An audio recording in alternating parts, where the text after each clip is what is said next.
بسم الله الرحمن الرحیم. سلامونه نیکی هیله ګلونو قدرمنو لیدونکو په دې هیله چې هر چیرې چې یاستئ خوشحاله آرام او سوکاله اوسئ. د نړۍ په هر ګوټ کې چې یاستئ ستاسې خوښي ستاسې خوشحالي او ستاسې روغ صحت زما دعا دی. انشاءالله چې صحتمند اوسئ خوشحاله اوسئ. تاسو ته بیا هم ښه راغلاست وایم زما یوې بلې ویډیو ته پخلی له حسینې سره. که مو په یاد وي ما یو شارټ ویډیو ایښې وه د ګلپیو پخول ول. ګلپي ول چې په ډېر مزهداره توګه او خوندوره توګه ما هغه پخ کړي ول. یوه شارټ ویډیو مې ایښې وه. ما ویل که چیرې تاسې غواړئ او علاقه لرئ نو زه به یې هماغه طریقه باندې چې ما پخ کړي ول چې عموما په عامه توګه چې پخیږي په کورونو کې له هغه څخه توپیر کوي او خوند یې څو برابره کیږي. نو له نیکه مرغه ډېری دوستانو ډېری خویندو ورونو که هغه مسافر دی او که په وطن کې دی کومنټونه یې ایښي ول چې موږ ته دغه خواړه پاخه کړه. خدای وکړه چې یو کومنټ اوسي، خدای وکړه چې 100 کومنټ اوسي، ما ته ټول یو رقم ارزښت لري. ځینو خورلنو مې خوارخوندو مې مسیجونه راته وکړل چې حسنه جانې هغه کومه شارټ ویډیو چې تا په یوټیوب چینل کې ایښې وه هغه حتما موږ ته یې پاخه کړه چې موږ یې طریقه زده کړو. نن مې هم غوښتل چې تاسو ته هماغسې ګلپي پاخه کړم، خوندور راځي او واقعا هغه کسان چې نه یې خوښېږي زه مطمئنه یم که چیرې یو ځل یې تاسې دغسې پاخه کړی حتما ګلپي مو خوښېږي او خوندور خواړه دي، ګټور خواړه دي. مطمئنه یم چې بار بار به ورنه استفاده کوئ. تر ډېره پورې ډېری کله چې دغه موسمونه را رسېده چې ګلپي په ښار او بازار کې ډېرې کېږي نو له د ډېریو ځوانانو د ډېریو نجونو بد راځي او وایي چې اوس بیا به هر وخت ګلپي پخوو ګلپي بخورو. ولې دا چې که موږ په خوندوره طریقه باندې پاخه کړو مطمئنه یم چې ډېری دوستان به وایي چې همیشه به پاخه کړو، حداقل په 2 اونیو کې یوه اونۍ کې به یو ځل حتما یو څاښت پخوئ. نو د دغسې تاسې پوهېږئ زه مطمئنه یم که یو ځل یې پاخه کړئ ما ته به حتما ووایئ چې والله د حسینې خبره رښتیا وه. د ګلپیو په دغه ډول پخول چې تاسو ته زه اوس په ویډیو کې درښیم کله چې په همدې ډول یې پاخه کړئ له کباب څخه هم ډېر خوند ورکوي. ما په شارټ ویډیو کې هم دا خبره کړې وه. نو د دې لپاره چې موږ دغه ډول ګلپي پاخه کړو زه تاسو ته لازمه مواد وایم. خپله ګلپي دا خو ډېر دي خو زه یو مقدار کم یې رااخلم د دې لپاره چې تاسو خو پوهېږئ زموږ فامیل کوچنی دی همغه یو فامیل ته کفایت وکړي همغومره اندازه رومي بانجان هم پکار دی، تازه مرچ مو پکار دی او ګشنیز مو پکار دی. د دې ترڅنګ مرچ مساله خو طبعا په هر کور کې موجوده ده او شته. غوړي دا هغه څه دي چې همیشه موجود دي او په خوړو کې ورنه ګټه واخلو. نو که خوښ مو وي په ګډه سره به پیل وکړو.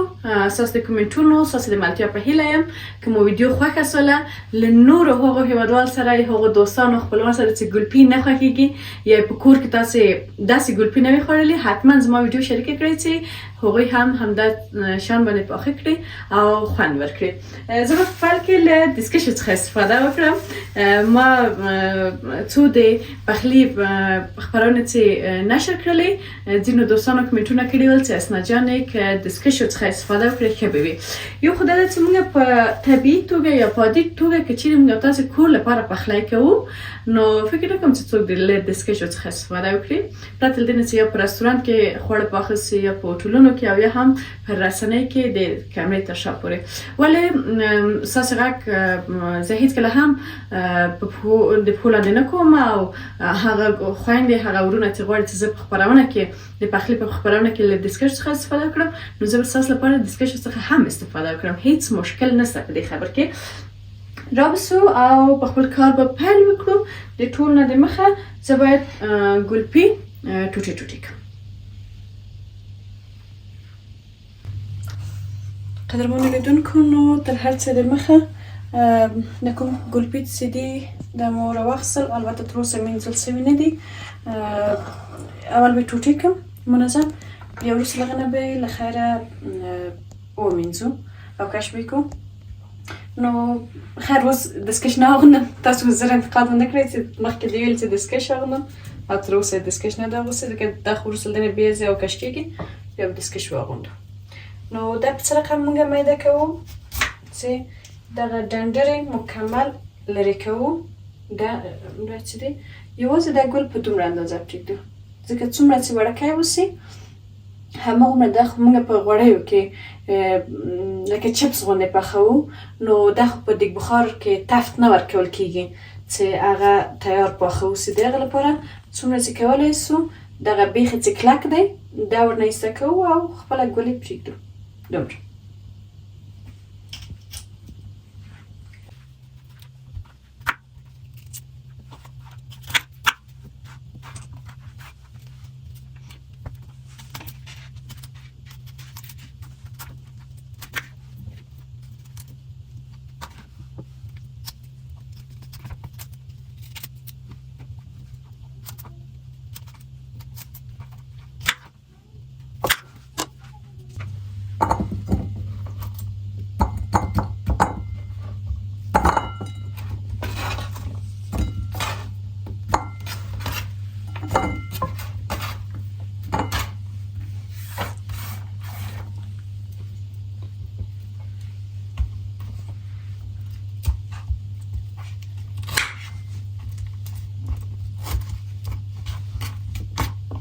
البته دوستانو یو خبره باید ووایم که چیرې تاسې په ډېر مقدار پخوئ او غوړي پکې ډېر اچوئ نو ستونزه نشته. کولی شئ چې ډېر حرارت بیا ورکړئ، دغه ډنډر یا د بیخونه یې هم ډېر پکې پرېږدئ. ولې دا چې زه لږ پخوم په یو کمو اندازه غوړي کې نو د هغه لپاره چې خام پاتې نه سي او زر پاخه سي زه یې دا ګل ګل پرېږدم. او بل فکر کوم د ډېر خوند هم چې کوي هم د خپله ګولې کوي نه ده. نو د هغه لپاره نو هر څنګه چې تاسې مناسب ګڼه.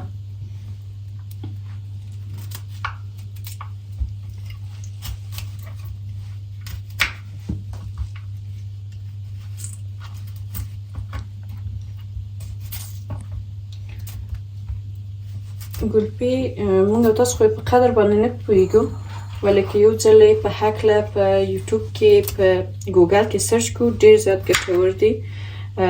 ډېره ګټوره سبزي ده، په ځانګړې توګه ماشومان ته ډېره فایده لري. مثلا ماشومان د 1 کاله 2 کاله نه غټو ته بیا هغوی ته نو خیر حتی واړه ماشومان نه مثلا د 6 میاشتو نه چې غټ اوسي هغوی ته هم فایده لري. صرف دومره چې هغوی ته نه باید داسې سره سي بلکې هغه جوش سي بیا نو وروسته هغه نه ورکړل سي په اوبو کې ورته جوش سي. نو ماشومانو ته خو سره کړي دومره ښه نه دي د ډېر غوړو سره.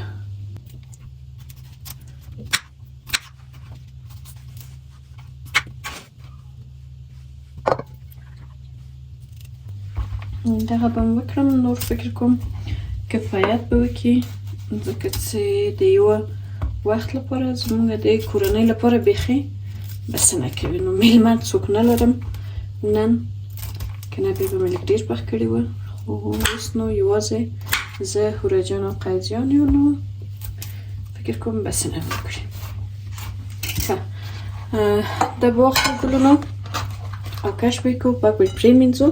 مینځلو نو د تل په څېر ما چې تاسو ته همیشه ویل دي چې هره سبزي چې پوست کېږي نه هغه باید پرېمینځو او 2 دقیقې باید په مالګه کې کېږدو. نو د ګلپیو مینځل هم زه په همغه ډول کوم چې اوبه یو 2 کشه ورکوم، بیا یو حداقل 3-4 دقیقې په مالګه کې کېږدم د مالګې په اوبو کې او وروسته له هغه نه بیا یو بل کش بیا نو پاکېږي.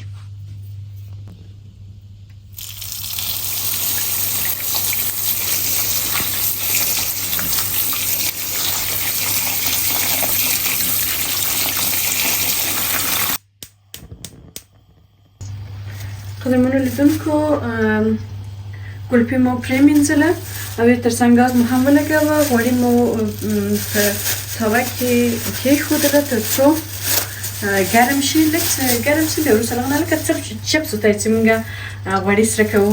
او بیا هم باید یادونه وکړم چې د ګلپیو په مینځلو کې زیات زیات باید دقت وکړو ځکه ډېری وخت داسې شوي دي چې په دغه منځونو کې د ګلونو په منځونو کې دلته واړه واړه چمجي د سبزیو چمجي چې دي هغه ځای په ځای کېږي.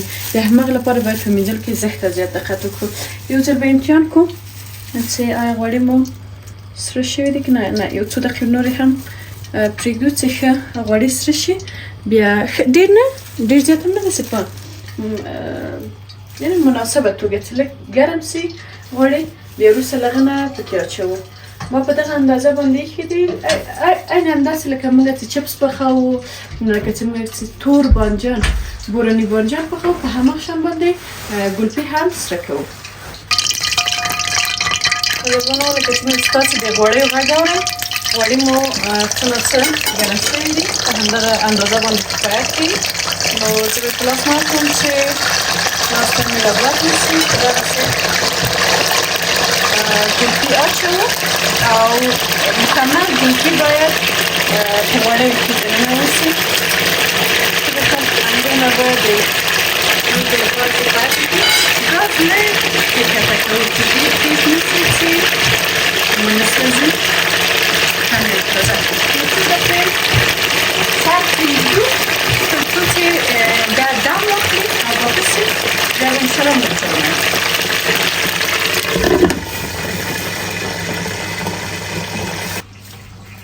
قدرمنو تر هغه چې ګلپي سره کېږي له موقع څخه باید ګټه واخلو او لاب ورته جوړ کړو د لاب لپاره نو رومي بانجان پکار دی کولی شئ هم یې ټوټې کړئ د چاقو سره او هم له تراشک نه یې وباسئ خو تراشک یې په دې ښه والی دی چې قورمه یا لاب یې اسانه دی چې زر اوبه سي او زر لاب یې ښه جوړ سي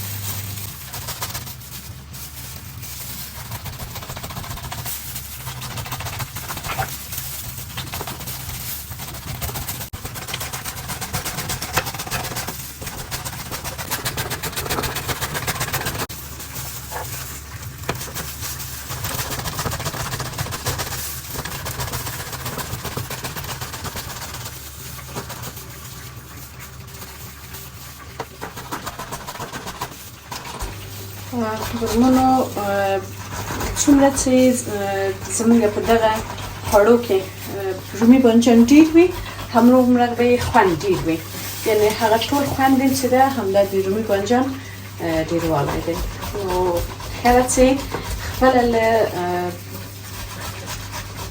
ګلپیو څخه رومي بانجان پکې ډېر اوسي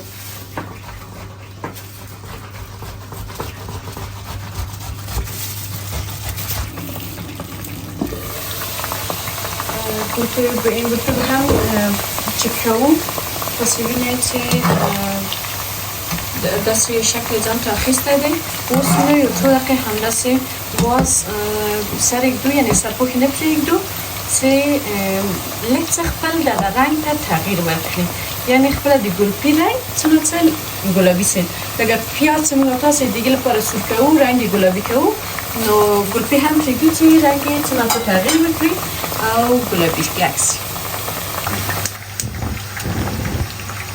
قدرمن دوستانو بیا مو هم بله توه ګاز مو هم ولګوه په دې کې به هم تخم پیازي کېږدم لږ غوړي مې پکې اچولي دي ډېر کم او د خپل بانجان رومي مو چې د تراشک نه ویستلي دي دا پکې ور اچوو همدارنګه ډېر کم مقدار مثلا نیمه قاشقه مالګه هم زه پکې ور اچوم د دې لپاره چې د څه لپاره باید حتما بانجان رومي په سر مالګه واچوو کولی شو پسته یې هم واچوم ولی دا یې دې لامل کېږي چې بانجان رومي مو اسانه اوبه سي او لاب ورنه جوړ سي نو ګاز په کم اندازه سرپوښ یې ږدو تر څو دا جوړ سي تاسو دې خواته دا ګلپي هم وګورئ ګورئ په دغه رقم په دغه رنګ باندې باید زموږ ګلپي راسي ښه یعنې ډېر سوځېدلي هم نه اوسي او ډېر سپین هم پاتې نه سي دا به لږ غوړي ښه ننوو او له غوړیو څخه راباسو په بله کاسه کې دلته ایږدو لکه تور بانجان چې مونږ بوراني بانجان پخوو ځینې وخت بیا د هغه لږ رنګونه یې تیره کېږي یعنې لکه سوځېدلي ښکاري ولې دې ته باید ډېر دقت پام وکړو چې په هېڅ صورت باید سوځېدلي رانه سي هم طعم خرابوي او هم ځکه دا ګلپي خو سپین دي هغه سوځېدلی چې اوسي یا توروالی پکې واضح له ورایه بیا ښکاري دغه خواته به هم زه پکې ور واچوم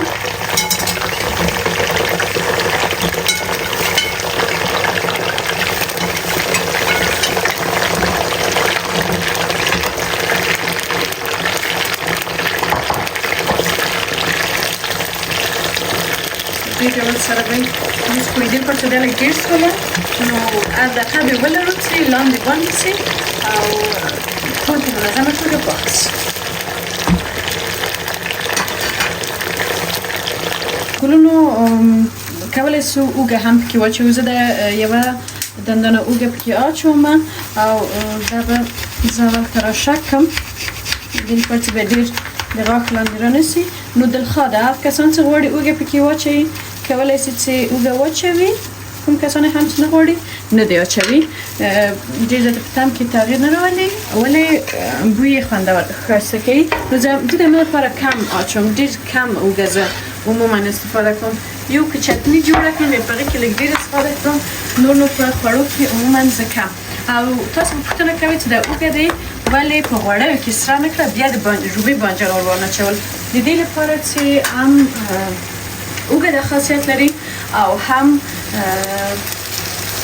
پیاز که ډېر سره سي مستقیم په غوړیو کې نو هغه ګټور مواد په ټول له منځه ځي وځي، یعنې تر څنګ زیان هم ډېر رسوي د معدې لپاره. نو د هغې لپاره باید احتیاط وکړو چې داسې په داسې ډول باید د خوړو استفاده کړو چې هم خوند وکړي او هم ډېر زیان ونه لري. دا هم تاسو وینئ چې هم لاب د جوړېدو په حالت کې دی، پخېدو په حالت کې دی او ډېر تر څنګ ګلپي هم تاسو وینئ چې داسې نرمېږي.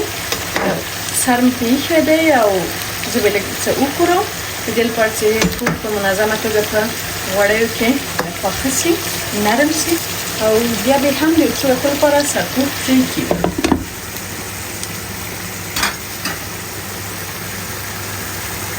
پاتې شوله یو د مرچو چې دا هم باید چمتو کړو او د دې تر څنګ ګشنیز زه به آماده کړم، چمتو بکړم، بیا استفاده خیر وروسته به کوو. تازه مرچ باید څنګه کوو؟ د دې لپاره چې موږ دا غواړو سره کړو نو داسې په منځ کې یوازې دوه ټوټې کوو.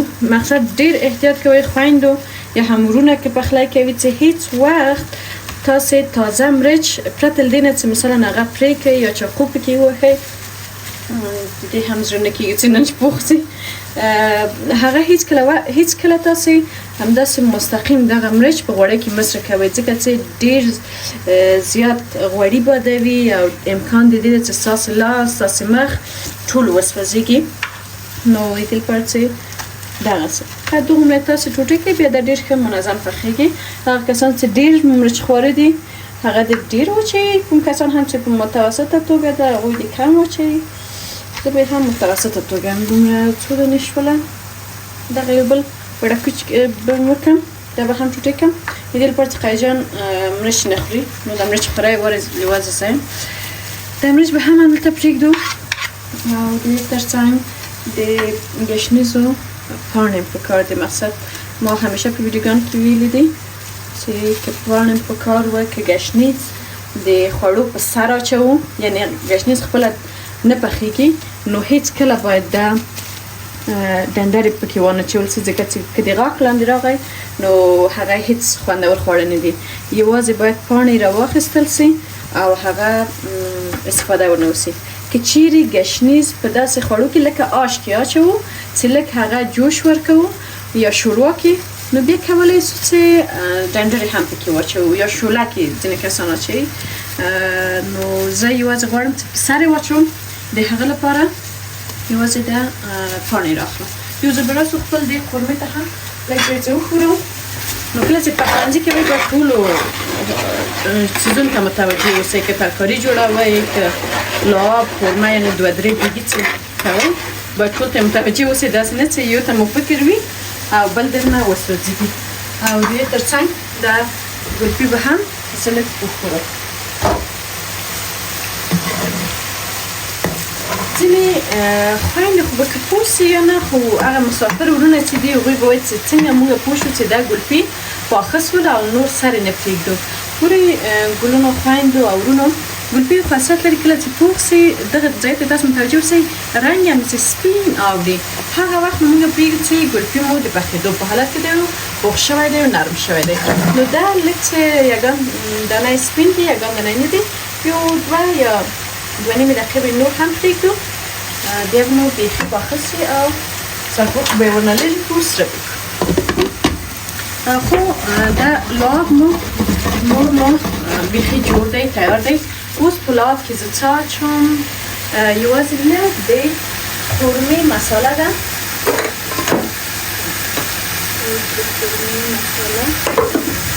نیمه قاشقه د قورمې مساله زه اچوم. دا داسې یو خوندوره مساله ده چې هر خوړو کې موږ استفاده ورنه کولی شو. ډېر زیات نه اچوم چې بوی او طعم ته یې تغییر ورنه کړي، یوازې رنګ یې ښکلی کړي. خو نور څه پکې اچوو د مساله‌جات نه، هغه کله چې ګلپي مو واچوله بیا پکې اضافه کوئ. نو دا قورمه مو بیخي مناسب چمتو ده. بس پسې ګلپي او همداسې پرېږدو. د ګشنیزو پاڼې هم اخلو او ښایسته یې کوچنی یا وړه وړه همداسې موږ پرې کوو او ټوټې کوو.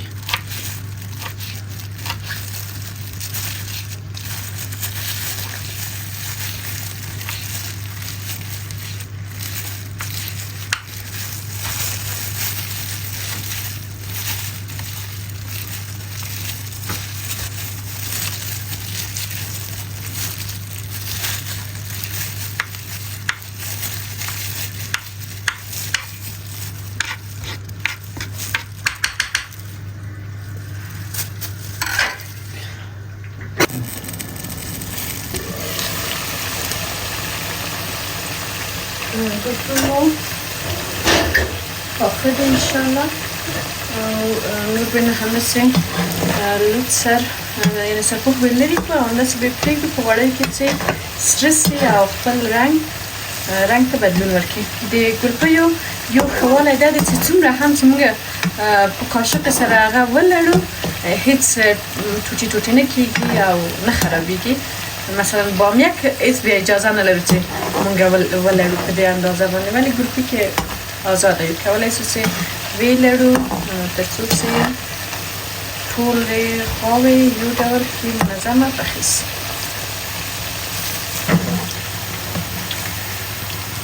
قدرمنو لیدونکو دغه د ګلپي مو په بشپړه توګه پاخه شوله. دا به هم راواخلو لکه چپس په شان غوړي نینوو، خو ټول غوړي هم نه نینوو. لکه مثلا چپس کوشش کوو چې ښه وچ شي، دا فرق نه کوي ځکه لاب کې اچوو او کله چې غوړ هم فرق نه کوي، ولی په هر صورت غوړي داسې نینوو.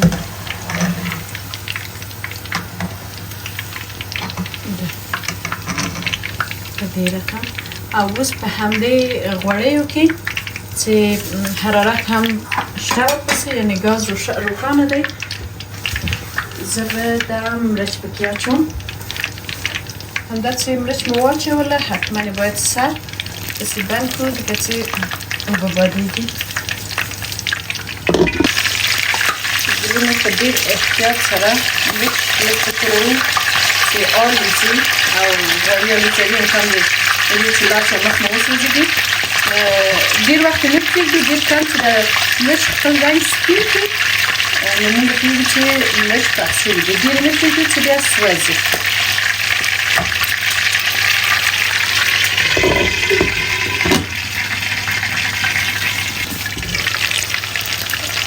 په دغه شان مرچ سره کوو. دا پسې زه ګل کړم او دا مرچ به هم راواخلم ګلپي سره یې اچوم. داسې نو دغه یو دیګ به زه لیسته کړم یو ځل.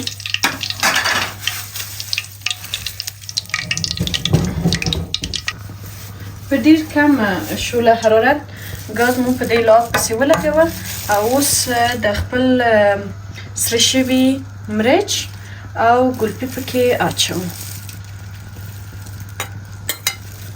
نو ډېر په احتیاط سره یې په دې رقم لړو چې د لاب مو د ګلپي سره مکس شي او ګلپي خپل رنګ واړوي. ولې احتیاط باید وشي چې ګلپي مات نشي یا خراب نشي.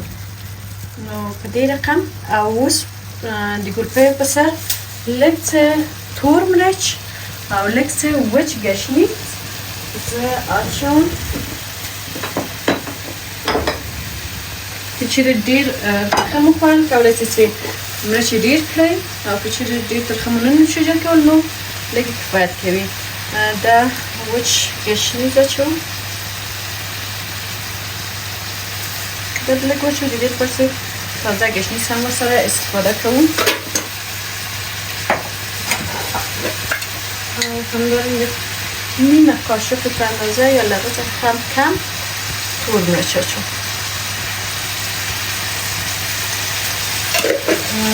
ګلونو د یو 2 دقیقو لپاره مونږ سرپوښي پرېږدو چې دا دم سي او ګلپي دغه د لعاب و مزه ځان ته کش کړي واخلي نو صرف یو یا 2 دقیقې لپاره ولې کوشش وکړئ چې دیګه یا مثلا تخم تازه یا پاس که تاسو پخوئ هغه وښوروئ په دې شازه چې سریښ نه سي او ونه سوځي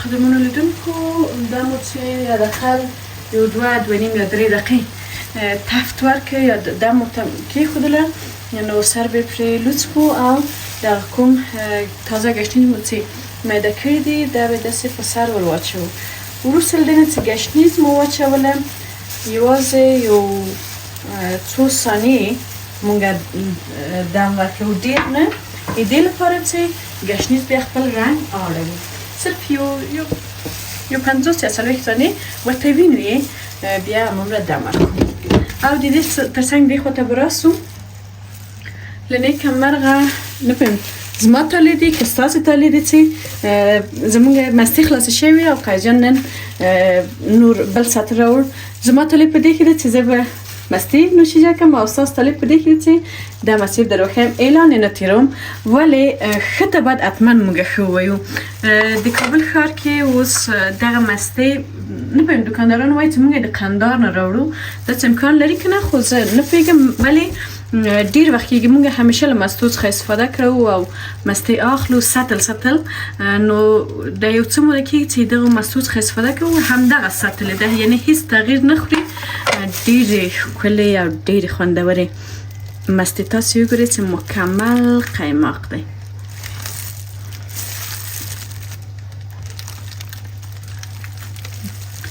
نو دا مستې به هم زه واچوم ستاسې د زړونو څخه دې لرې وي ولې کولی شئ چې نوشیجانې کوئ ما یا البته مستې ترکاري لبنیات او ترکاري باب خو ډېر ښه ده چې مونږ په خوړو کې استفاده کړو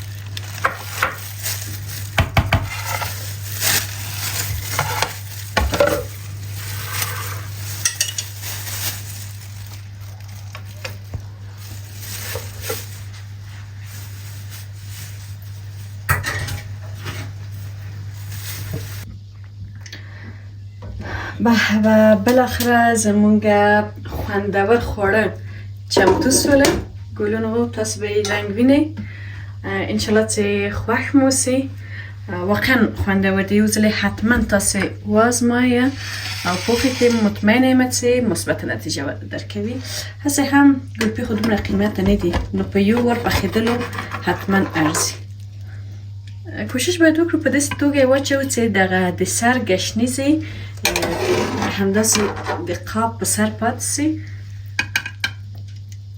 تاسو وینئ ډېری کله زموږ هېوادوال چې دي یا هغه کسان چې ګلپي نه خوښېږي که پوښتنه ورنه وکړي چې په کوم دلیل یې نه خوري نو هغه وایي په دې دلیل چې ګلپي اوبلن وي د هغه لپاره وایي هماغه اوبه یې خوند نه کوي ولې تاسو وګورئ چې دا هیڅ اوبه نه لري په غوړۍ کې پخ شوي دي اوبه یې مکمل توګه وچ دي نو د هماغه لپاره مطمئنه یم چې ښه خوندور به وي فکر کوم کفایت به وکړي زموږ 2 نفره یو نو پوره هم ده خو خیر او دې ترڅنګ د مرچ به هم په سر داسې ډیزاین ورکړو اوس ونه وایئ چې ولې په لاس اچوئ خو بیا زه په لاس خورم نه نو د هغې لپاره زه به په لاس سره واچوم دا هم که ډېر علاقمند د غوړو وی کولی شئ چې غوړي چې پاتې دي هغه یې په سر ونینوئ ولې زموږ لپاره نو همداسې کفایت کوي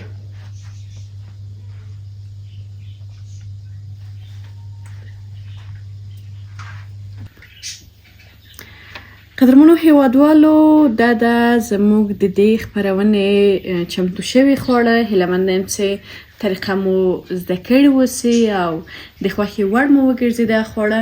بیا هم وایم چې یو ځلې حتما وازمایئ، یو ځلې پاخه کړئ د خپلو قدرمنو کورنیو ترڅنګ او همدارنګه هغه ورونه هغه خویندې چې مسافرې دي په ځانګړې توګه زموږ مسافر ورونه ډېر مسیجونه کومنټونه کوي، وایي چې موږ ته خواړه پاخه کړئ دې لپاره چې موږ یې طریقه زده کړو.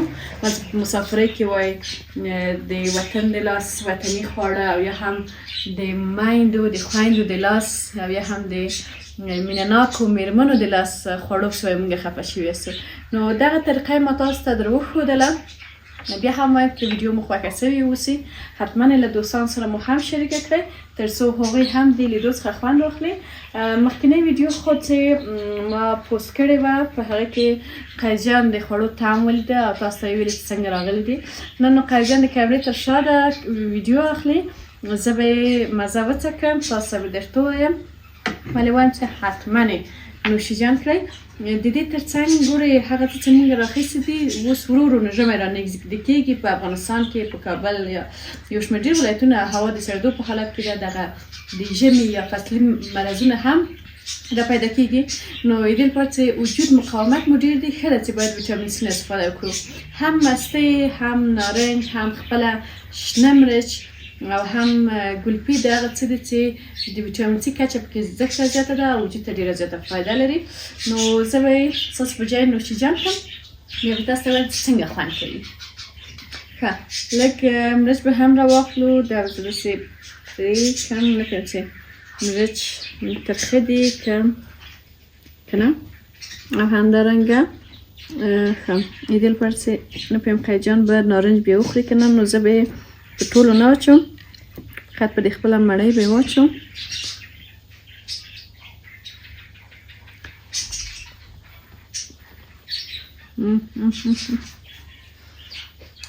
لرې مو د زړه ګلونه واقعا خوندور دي. دا زه نه وایم چې ما پخ کړي دي، هر څوک چې ما ته داسې ګلپي په دې رقم پخوي زه چمتو یم چې هېڅ غوښه دې نه راته پخوي، کباب قابلي او افغانه هېڅ نه پخوي، یوازې ګلپي دې راته پاخه کړي په دغه طریقه باندې. زه ډېره زیاته ورسره علاقه او مینه لرم، نو ځکه یم چې یو ځل یې حتما پاخه کړئ. بیا مو چې پاخه کړل نو ما ته بیا کمنټ وکړئ، دا خبر به حتما رعایت کړئ چې کمنټ وکړئ او ووایئ چې که په همدې ډول مو پاخه کړي اوسي خوند یې تاسو ته څنګه وه. ویډیو وروستۍ برخې ته راورسېدلو ګلونو، ډېره زیاته مننه کوم چې ویډیو مو تر دې دمه سره ولیدله. لږ څه مرچ ترخه وبښئ او تاسو به زما د اولادونکو غږ هم اورئ. د دې لپاره چې هوا سړه شوې ده نو ما هغه د بالکن را انتقال کړي دي، دلته سالون ته کې دي یو دوه دانې کناریان دي او د دې ترڅنګ د غږ چې ده دا چې بیا د مینې د اولادونکو ده آدم چیره چې په عامه اسلام نو تاسو یادوو. نو هغه مې راوړي دي دننه د هغه لپاره، نو ویډیو کې به تاسو غږ اورئ او زه مطمئن یم چې غږ یې ښه لګي. ډېره زیاته مننه کوم چې ویډیو مو راسره ولیدله، مننه کوم چې زما یوټیوب چینل مو سبسکرایب کړی دی او همیشه ښه کومنټونه نیک نظرونه مو له ما سره شریکوئ. کور مو ودان خوشحاله او ارامه اوسئ. او بیا هم هغه خواړه چې تاسو مد نظر کې دي او په نظر کې لرئ چې زه هغه تاسو ته پاخه کړم ما ته کومنټ وکړئ. اول به مې شاید زده اوسي که احیانا زده مې نه وي، ډاډه اوسئ چې زده کوم یم، یوټیوب ته ژوندی وي، دوستان خپلوان ژوندي وي، هغه کسان چې پوهېږم هغه خواړه زده دي د هغو نه زده کوم او تاسو ته ډېر ساده اسانه طریقه یې درته درښیم. نو ډېره زیاته مننه کوم، خوشحاله اوسئ. تر بلې ویډیو چې زه بیا هم د پخلی له حسینې سره په دغه خپرونه کې ستاسې په درانه چوپړ کې حاضرېږم. تاسې ټول په لوی او بښونکي څښتن تعالی سپارم. الله مو مل شه، خوشحاله ارامه اوسئ او هیله کوم چې همیشه موږ ته دعا وکړئ ځکه چې تاسې ګلونه همیشه زموږ په دعاګانو کې ځای لرئ.